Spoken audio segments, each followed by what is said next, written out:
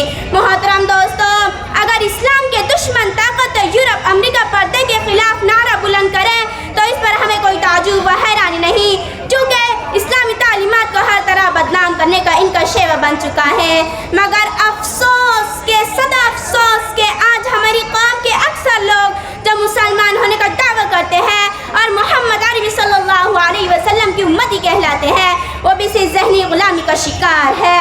خاص طور پر انگریزی تعلیم یافتہ طبقہ زیادہ اس میں مبتلا ہے، وہ بھی پردے کے معاملے میں اسلام دشمن کے ساتھ ہے۔ انہی کی دوش بدوش چڑھ رہی ہے کہ کسی شاعر نے ایسے لوگوں کے بارے میں کہا ہے، انہی کی محفل سنوارتا ہوں، انہی کی محفل سنوارتا ہوں، چراغ میرا ہے رات ان کی، انہی کی مطلب کی کہہ رہا ہوں، انہی کی مطلب کی کہہ رہا ہوں، زبان میری ہے بات ان کی۔ محترم دوستو، آج پردے کے مسائل کو لے کر مناسب بزایا مضبوط نگاریاں ہوتی رہتی ہے، پردے کے خلاف تحریکیں چلتی ہے، پردے کو ایک بہت بڑی ناانصافی کہا جاتا ہے، عورتوں کے لیے پردے کو قید و بند سے تعبیر کیا جاتا ہے اور کہا جاتا ہے کہ پردہ قید ہے، پردے کی وہ حیثیت بتائی جاتی ہے۔ آج مغربی تہذیب نے عورتوں کی شرم حیا کی دولت کو لوٹ لیا ہے اور کہتے ہیں کہ پردہ کرنے سے ترقی نہیں ہو سکیں گی۔ نتیجہ یہ ہے کہ آج ہماری خاندانی اور معاشرتی نظام تباہ ہو چکا ہے، اخلاق و عادات اور شرم حیا کے جنازے نکل چکے ہیں۔ اسلام کے پاسبانوں عورتوں کے تمام ذمہ داریوں کو لے کر سپرد ہے کہ ان کو بے حیائی و بے غیرتی کے بھنورے پھنسنے نہ دے، عریانیت اور ان کے ننگے پن کو معاشرے سے دور رکھے، ان کو اسلامی معاشرہ اور اسلامی خواتین سکھائے اور شریعت کے مطہرہ کے سانچے میں ڈھلنے کے طریقے بتلائے۔ اگر آج ہم نے ان کو گناہوں اور برائی کے دلدلوں میں پھنسنے دیا تو کل قیامت میں ہم خدا گرفتار سے بچ نہیں سکیں گے۔ خدا وحدہ لا شریک سے دعا کیجیے کہ وہ ہمیں اسلامی احکام اور اسلامی تعلیمات پر چلنے کی توفیق عطا فرمائے اور ہمارے معاشرے کو اسلامی معاشرہ بنائے۔ میں آخر میں ایک اشعار کہہ کر میں اپنی جگہ لینا چاہوں گی۔ میری بہن حیا کر، میری بہن حیا کر، یوں جسم کو دکھا کر، سر سے ردا ہٹا کر، خود کو بنا سجا کر، سڑکوں پہ مت چلا کر۔ میری بہن حیا کر، میری بہن حیا کر، عورت تو وہ ہے جو کہ غیر کی نظر سے خود کو بچائے رکھنا جامے میں اپنی آ کر۔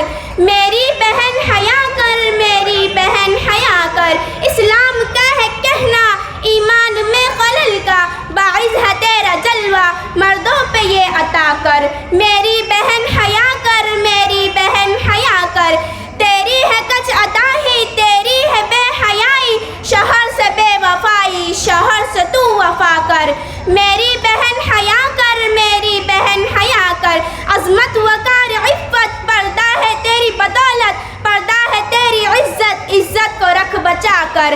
میری بہن حیا کر، میری بہن حیا کر، ہے یہ گناہ اکبر، دنیا ہے بد سے بدتر، دوزخ تیرا مقدر، دوزخ سے تو ڈرا کر۔ میری بہن حیا کر، میری بہن حیا کر، پردے میں رکھ کر تو جتنی چاہے ترقی، حاہل نہیں ہے کوئی، بڑوں کی بھی تو سنا کر، بڑوں کی بھی تو سنا کر، وما علینا الا البلاغ۔ جزاک اللہ خیر و احسن الجزا۔ ہمارے مسائلین کا سلسلہ ختم ہوتا ہے۔ میں ہمارے صدر جلسہ سے گزارش کرتا ہوں وہ اسٹیج پر تشریف لائے۔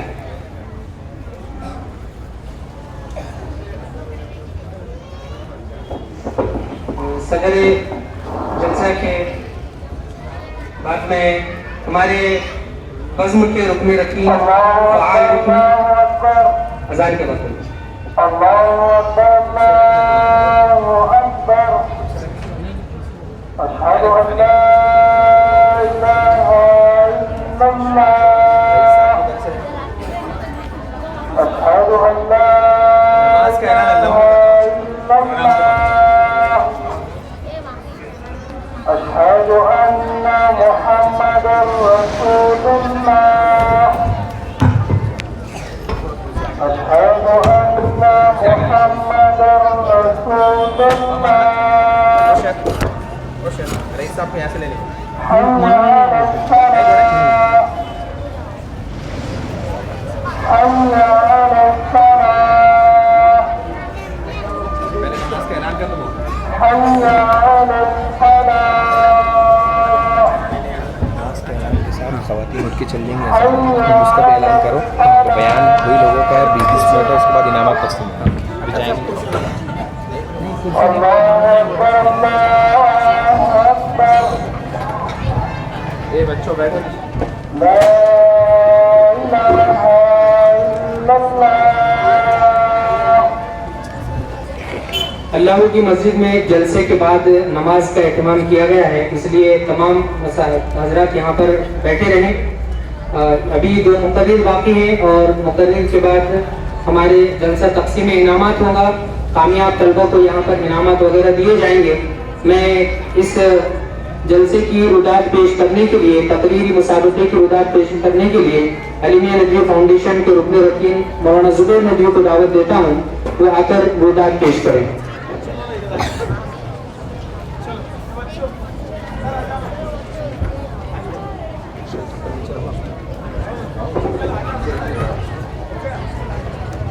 السلام علیکم ورحمۃ اللہ وبرکاتہ.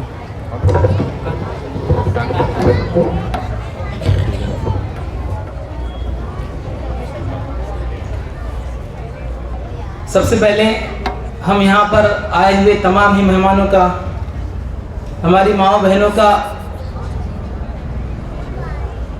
علیمیہ ندوی فاؤنڈیشن کی جانب سے شکریہ ادا کرتے ہیں کہ آپ نے ہماری دعوت پر یہاں آ کر طلبہ اور کارکنان کی حوصلہ افزائی فرمائی. ہمارا یہ جو تقریری مسابقہ تھا مفکر اسلام حضرت مولانا علیمیہ فاؤنڈیشن جانلا کے زیر اہتمام, مفکر اسلام مولانا علیمیہ ندوی فاؤنڈیشن یہ شہر جانلا کے علماء کرام کا ایک گروپ ہے جس کا مقصد یہ ہے کہ ہمارے وہ طلبہ و طالبات جو عصری اسکولز میں زیر تعلیم ہیں ان کی دینی فکری تعلیم و تربیت کے لیے کچھ ایسے پروگرامز منعقد کیے جائیں جو ان کو اسلام سے قریب کر سکے, اسلامی تعلیمات کے قریب کر سکے. پچھلے چند سالوں سے 2019 سے یہ فاؤنڈیشن وجود میں آیا اور آج تک جو ہے تو مختلف پروگرام اس فاؤنڈیشن کے ذریعے منعقد کیے جا چکے ہیں. پچھلے سال سیرت النبی صلی اللہ علیہ وسلم سے ہمارے نونہال کو واقف کرانے کے لیے شہر جانلا کی سطح پر ایک سیرت النبی کوئز کا انعقاد کیا گیا تھا, جس میں شہر جانلا کے تمام ہی اسکول کے تقریباً 2000 طلبہ و طالبات نے حصہ لیا تھا اور ان کو کتاب دے کر ان کو پڑھایا گیا تھا. اس کے بعد ان کا ایگزام لینے کے بعد ان کو انعامات سے نوازے گئے تھے. اسی طریقے سے یہ پروگرام بھی ہمارے عصری طلبہ و طالبات کے ان کے اندر کانفیڈنس پیدا کرنے کے لیے, خود اعتمادی پیدا کرنے کے لیے, ان کو جو ہے تو اسکالر اور آتھر بنانے کے لیے ایک چھوٹی سی کوشش کی گئی تھی تاکہ ہمارے وہ بچے جو اردو میڈیم یا انگلش میڈیم یا مراٹھی میڈیم میں پڑھتے ہیں آگے چل کر فیوچر میں جب ان کو اسلام کو پریزنٹ کرنے کا, اسلامی تعلیمات کو لوگوں کے سامنے پیش کرنے کا موقع ملے تو وہ اپنی اپنی لینگویج میں جو ہے تو لوگوں کے سامنے اسلامی احکامات کو پیش کر سکے اور اسلام کا ڈیفینس کر سکے. اسی بنیاد پر یہ پروگرام رکھا گیا اور جس میں اردو میڈیم کے طلبہ کو شریک کیا گیا اور جس میں 3 گروپ بنائے گئے. پہلا گروپ ایک گروپ جس میں 4 سے لے کر 7ویں تک کے طلبہ و طالبات کو شریک کیا گیا, ہر اسکول سے 3 بچوں کو شریک کرایا گیا. دوسرا گروپ جو ہے تو 8ویں سے لے کر 10ویں تک کے طلبہ و طالبات کے لیے تھا, جس میں ہمارے شہر جانلا کے تقریباً 20 اسکولوں کے طلبہ و طالبات نے حصہ لیا. اور اس کے بعد تیسرا گروپ جو ہے تو 11ویں سے لے کر PG تک کے ہمارے طلبہ و طالبات کے لیے کمپٹیشن رکھا گیا تھا, اسپیچ کمپٹیشن اردو میڈیم کے. ان کو جو ہے تو اس میں تقسیم کیا گیا اور اس کے بعد ان کو جو انعامات دینے تھے یہ پہلے سے طے تھے کہ ہم پرائز کی شکل میں ان طلبہ و طالبات کو انعامات دیں گے. لیکن جس وقت اردو میڈیم کے طلبہ و طالبات کا پروگرام چل رہا تھا تو ہمارے کچھ مخیرین حضرات اور کچھ مخلصین حضرات جب پروگرام میں آئے تو انہوں نے یہ مشورہ بھی دیا اور ان کی یہ رائے بھی آئی کہ ہمارے جو وہ طلبہ جو مراٹھی میڈیم یا انگلش میڈیم کے جو طلبہ و طالبات ہیں ان کے بھی درمیان اس طریقے سے پروگرام رکھنا چاہیے. اور کچھ صاحب خیر حضرات نے جو ہے تو یہاں پر جو سائیکلز رکھی ہوئی ہیں اور جو دوسرے انعامات رکھے ہوئے ہیں انہوں نے ان کی اپنی طرف سے جو ہے تو اس کا انتظامات کیا. اس لیے یہ بات آپ کو واضح کر دینا چاہیے, آپ کے سامنے آ جانا چاہیے کہ جو اردو میڈیم کے جو گروپ ہیں ان کے جو پرائز ہے وہ جو ہے تو پیسوں کی شکل میں ہے, اور مراٹھی اور انگلش میڈیم کے جو طلبہ و طالبات کی پرائز ہے وہ جو ہے تو سائیکلز اور دوسری چیزوں کی شکل میں ہے. اسی طریقے سے انگلش میں اور مراٹھی میڈیم کے تقریباً 32 اسکولوں کے 70 طلبہ و طالبات نے پروگرام میں حصہ لیا, اور جو پروگرام اقصی مسجد میں منعقد کیا گیا تھا وہاں پر بچے آئے اور بہت ہی بہترین انداز میں تقریر پیش کی, اور جس کے 2-3 نمونے آپ نے دیکھے ہیں. میں اتنا کہہ کر آپ سب سے اجازت چاہتا ہوں کہ اللہ تبارک و تعالی ہم سب کو ایسے ہی, اور خاص طور سے فاؤنڈیشن کے ممبران کو, اراکین کو اخلاص کے ساتھ اور للہیت کے ساتھ ایسے ہی ہم سے دین کا کام لیتے رہے, اور ہم کو ایسے ہی اتحاد کے ساتھ, اتفاق کے ساتھ اور اخلاص اور للہیت کے ساتھ اللہ ہم کو کام کرنے کی توفیق عطا فرمائے. وآخر دعوانا الحمدللہ رب العالمین.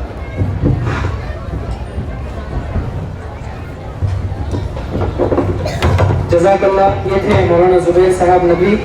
اب میں ہمارے مہمان خصوصی, مقرر خصوصی جناب حضرت مولانا سرور صاحب ندوی دامت برکاتہم العالیہ کو دعوت خطاب دیتا ہوں اس شعر سے کہ برائی کل جو مجھ میں تھی آج بیٹے میں رہتی ہے, برائی کل جو مجھ میں تھی آج بیٹے میں رہتی ہے, باپ کی آج بھی ساری کمائی سٹے میں رہتی ہے, باپ کی آج بھی ساری کمائی سٹے میں رہتی ہے.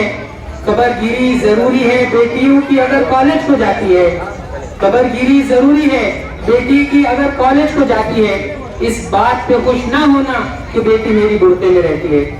حضرت مولانا کا عنوان ہے فتنہ ارتداد اور ہماری نسل. جناب حضرت مولانا سرور بیگ صاحب ندوی دامت برکاتہم العالیہ.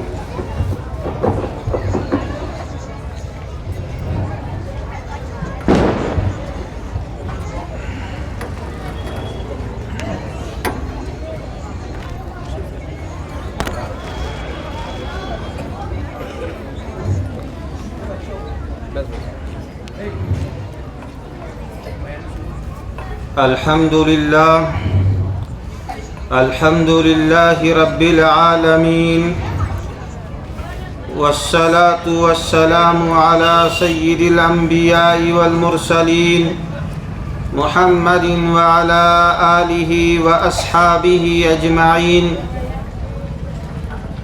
ومن تبعهم بإحسان ودعا بدعوتهم إلى يوم الدين.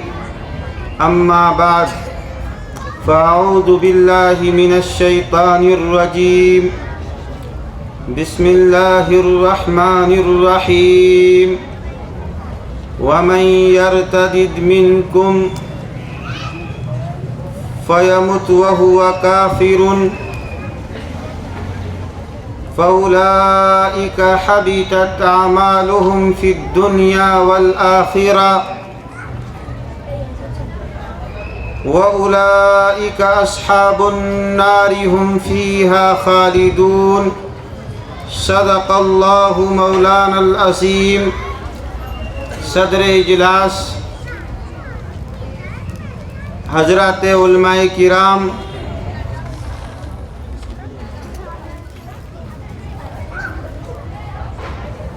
بزرگوں، نوجوان بھائیوں، بچوں اور قابل احترام دینی بہنوں اور عزیز بچیوں، آج کا یہ پروگرام جو حضرت مولانا مفکر اسلام